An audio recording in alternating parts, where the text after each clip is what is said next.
Ya, Assalamualaikum warahmatullahi wabarakatuh. Perkenalkan, kami dari kelompok 5 mata kuliah aplikasi teknologi cerdas, yang pada hari ini kami akan mempresentasikan tugas kami, yaitu Fuzzy Logic. Nah, sebelum memulai presentasi tugas pada hari ini, alangkah baiknya kita perkenalan diri masing-masing. Jadi nama saya Muhammad Garin, NRP 022. Nama saya Malvina Maulidia, NRP 06. Saya Petra Ardi Septiagraha, NRP 084. Saya Sabella, NRP 032. Oke, setelah dari kami perkenalan diri masing-masing, langsung aja ke presentasi kami ke pendahuluan terlebih dahulu. Nah, di sini kami ingin mengaplikasikan logika Fuzzy dalam mengoptimalkan produksi minyak kelapa sawit di PT Waru Kaltim Plantation menggunakan metode Mamdani. Mengapa kami memilih topik ini dalam percobaan kami, yaitu pada bidang teknik kimia sendiri, kami perlu mengoptimalkan produksi di industri, salah satunya industri minyak kelapa sawit. Pengoptimalan proses produksi barang akan memberikan pengaruh besar, karena selain pengoptimalan bahan baku yang digunakan, hal ini juga berpengaruh besar pada sektor biaya atau finansial. Lalu, apa yang ingin dioptimasi dan diefisiensikan dengan bantuan kecerdasan buatan yang sudah ada? Produksi minyak kelapa sawit dari data-data yang didapat dalam jurnal, agar nantinya kelompok kami dapat memprediksi produksi minyak kelapa sawit yang optimum. Dengan menggunakan kecerdasan yang ditunjukkan oleh suatu entitas buatan. Kecerdasan buatan yang mana diciptakan dan dimasukkan ke dalam suatu mesin komputer agar dapat melakukan pekerjaan seperti yang dapat dilakukan manusia. Salah satu kecerdasan buatan tersebut yaitu logika Fuzzy.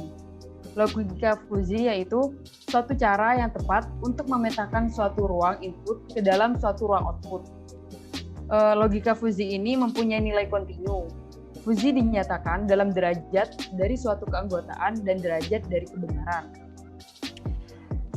Dari permasalahan yang telah disampaikan di latar belakang, kami menyelesaikannya dengan menerapkannya pada Fuzzy Logic di aplikasi MATLAB. Nah, yang pertama kita buka aplikasi MATLAB, lalu di command window kita ketik Fuzzy. Lalu kita tekan Enter. Nah, setelah itu akan muncul tampilan Fuzzy Logic Designer. Di sini nantinya di file, di New Fish, nah akan muncul dua metode yaitu Mamdani dan Sugeno. Nah, yang kelompok kami gunakan adalah metode Mamdani. Nah, di sini nantinya akan dibentuk input dan output yang diharapkan. Untuk penelitian ini kami akan menggunakan dua input yaitu permintaan dan persediaan minyak, serta nantinya akan ada satu output yang berupa produksi minyak. Nah, karena di sini baru muncul satu input, sedangkan kita perlu dua input, maka kita perlu melakukan penambahan input dengan add variable berupa input. Diedit, add variable, dan yang kita pilih adalah input. Nah, di tampilannya sudah muncul dua input. Sekarang, kita tinggal mengganti nama input di kolom name menjadi input yang kita inginkan. Input 1 menjadi permintaan minyak, dan input 2 menjadi persediaan minyak.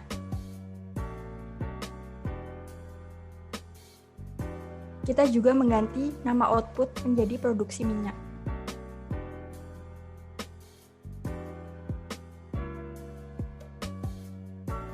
Nah, alasan kelompok kami memilih input dan output ini dikarenakan di industri sendiri penting untuk mengontrol produksi yang optimal, yang sesuai dengan permintaan dan persediaan yang ada, sehingga tidak terjadi pembeludakan produksi ataupun kekurangan produksi. Setelah itu, kami nantinya akan memilih range untuk input dan output kami dengan mengklik 2 kali pada kolom permintaan minyak.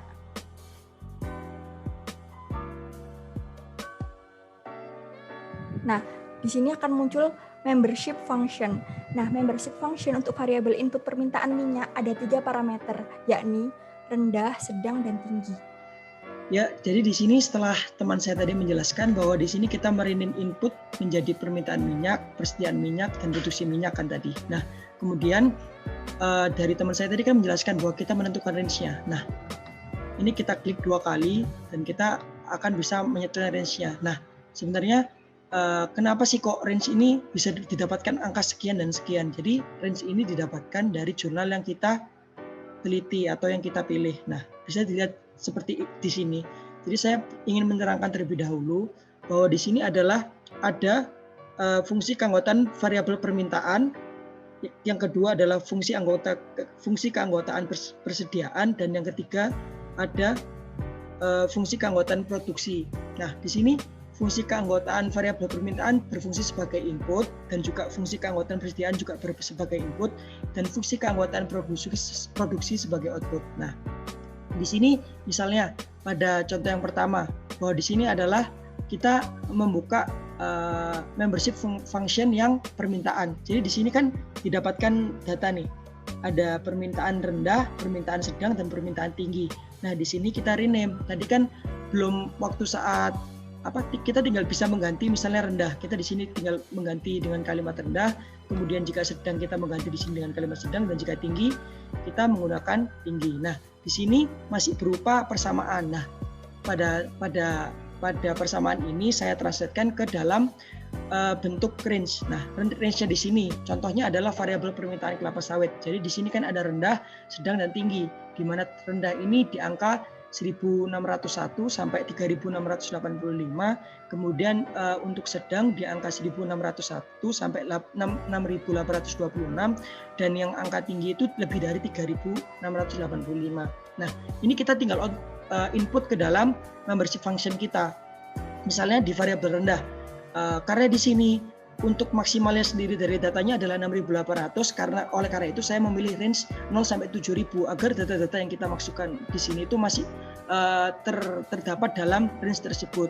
Nah, kemudian kita masukkan, karena ini pilihan yang rendah, kita memasukkan angka 1.601 sampai 3.685. Jadi di sini kita memilih type grafik yang trap MF, atau bisa disebut dia sebagai grafik trapesium ya. Nah, di sini kan ada angka minus. Nah, minus ini menyatakan koordinat di sebelah kirinya. Nah, di sini kan kita pakai angka 1.601 sama 3685. Jadi kita input di sini yaitu angka 1.601 dan 3685. Itu untuk variabel permintaan kelapa sawit yang rendah. Kemudian untuk yang sedang juga sama. Tapi untuk yang sedang kita menggunakan tipe grafik yang berbeda dengan yang rendah. Yang sedang kita memakai tipe grafik yaitu trim F. Nah, untuk range-nya sendiri karena dia sedang, dia berada di 1.601 sampai 6.826. Nah, di sini sendiri kenapa kok di tengah ini ada angka 3.500? Sebenarnya angka 3.500 sendiri itu menyatakan bahwa dia itu nilai tengah dari range yang kita pilih. Karena range yang kita pilih 7.000, dia mempunyai nilai tengah yaitu 3.500. Nah, oleh karena itu kita meletakkan angka 3.500 di sini. Kemudian ada angka 1.601 sebagai awal dari yang sedang, kemudian 6.826 sebagai akhir dari yang sedang. Nah, kemudian untuk variabel yang tinggi juga sama. Jadi untuk variabel yang tinggi sendiri, karena di sini dibilang dimulai dari 3.685, jadi kita tinggal input saja angka di sini 3.685. Untuk yang selanjutnya, karena dia maksudnya masih mencakup angka tinggi, oleh karena itu makanya tidak saya plot dan dia otomatis akan terplot seperti ini. Dan untuk yang grafik tinggi ini kita menggunakan tipe trap MF juga sama. Nah, untuk kan ini adalah permintaan, kemudian ini ada persediaan, dan ini juga ada produksi minyak. Jadi untuk persediaan minyak sendiri sama, kita juga memplot dari hasil yang kita dapatkan dalam jurnal. Seperti yang bisa dilihat di sini. Untuk fungsi keanggotaan persediaan, dia ada fungsi keanggotaan persediaan adalah sebagai berikut. Ada persediaan rendah, sedang, dan tinggi. Hampir sama seperti yang awal kok. Jadi kita di sini ada rumusnya, kemudian kita translatekan ke dalam range-nya. Kemudian sama, kita membuat juga misalnya di sini rendah di angka 368 sampai 972. Kemudian di angka sedang dia memakai angka 368. Karena 2000 adalah nilai tengah dari 4000, range yang kita pilih, makanya ada 2000, dan yang tertinggi juga 3127 sama. Kemudian untuk yang tinggi juga seperti itu, bahwa kita mulai di angka 972, dan untuk selanjutnya kita menggunakan plot grafik otomatis dari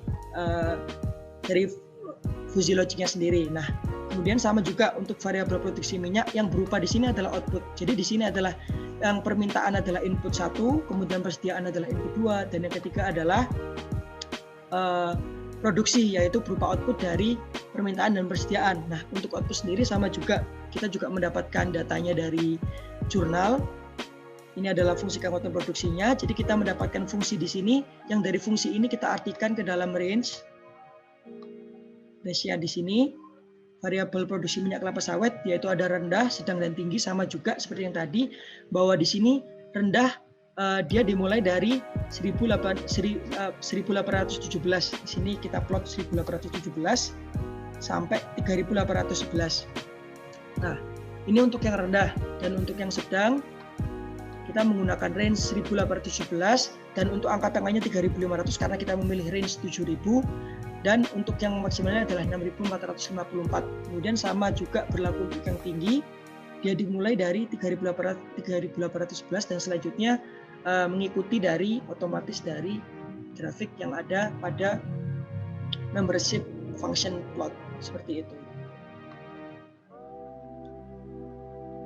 Ya, setelah memasukkan nilai range pada input dan output, untuk selanjutnya adalah menentukan role. Pada penelitian kali ini akan ditetapkan 9 role. Untuk membuat role itu sendiri, langkahnya yang pertama yaitu klik edit, kemudian klik role.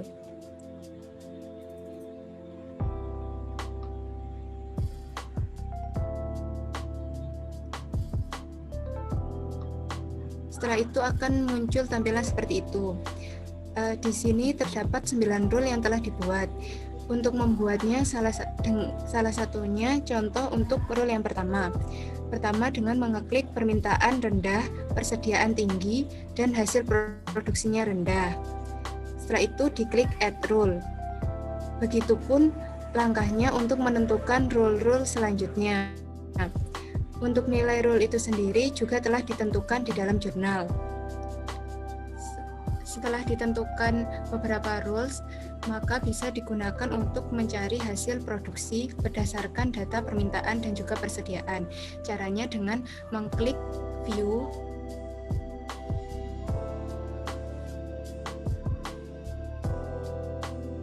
kemudian klik roles.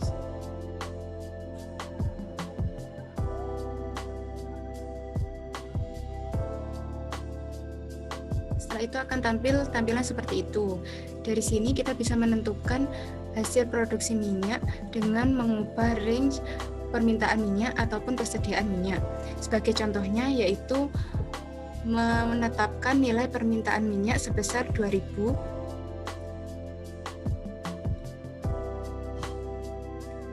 dan persediaan minyak sebesar 1000.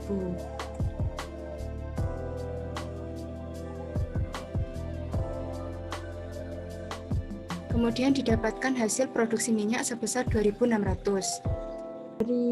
Dari penelitian yang sudah kita lakukan, dapat disimpulkan bahwa kita sangat terbantu dengan adanya Fuzzy Logic di aplikasi MATLAB ini, karena kita dapat memanfaatkan aplikasi ini untuk menentukan berapa sih produksi minyak yang optimum yang harus kita buat jika persediaan dan permintaan yang ada di lapangan seperti itu.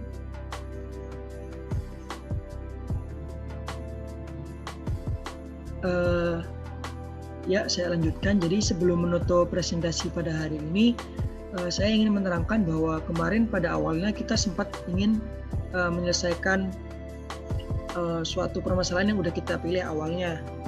Jadi kita memilih permasalahan yaitu distilasi. Jadi distilasi ini juga sangat penting pada bidang teknik kimia. Di sini ada suatu contoh persoalannya. Nah, di mana di sini itu kita diinginkan untuk menemukan rate pada tiap-tiap aliran, yaitu aliran 1, aliran 2, aliran 3, dan aliran 4. Nah, di sini sendiri kita menggunakan metode Gauss-Jordan. Jadi dari metode Gauss-Jordan ini yang sudah kita dapatkan, kita mendapatkan flowchart-nya, kita terjemahkan ke dalam bentuk coding di dalam MATLAB. Jadi hasilnya seperti ini. Nah, sebenarnya kemarin kita kan ingin memakai permasalahan ini, tapi kita tidak bisa menemukan di mana titik untuk penentuan keputusannya. Oleh karena itu kita juga tetap memakai Fuzzy Logic. Tapi ini saya paparkan karena ini juga merupakan hasil diskusi dari kelompok kami kemarin. Nah, Untuk cara mendapatkan hasilnya sendiri, di sini kita tinggal untuk klik save, kemudian kita klik run. Ini di sini akan muncul penyelesaian. Nah, di sini kita memakai 1 karena kita memakai penyelesaian metode Gauss-Jordan di sini. Kemudian jumlah persamaannya adalah 4. Nah, di sini kita mendapatkan hasil yaitu X1, X2, X3, X4, di mana hasil ini merupakan dari persoalan tadi yang di sini, di mana kita ditanyakan untuk L1, 2, 3, 4. Nah, di sini kita dapat menjawabnya menggunakan 26,25, 17,5, 8,75, dan 17,5. Nah, ini juga merupakan salah satu cara penerapan soal-soal teknik kimia dalam metode komputasi, yaitu dengan menggunakan MATLAB. Tapi kita tidak bisa menemukan untuk pengambilan keputusannya. Oleh karena itu kita juga masih memakai Physiologic seperti itu. Demikian presentasi dari kelompok 5. Kurang lebihnya kami mohon maaf atas penjelasan kami. Wassalamualaikum warahmatullahi wabarakatuh.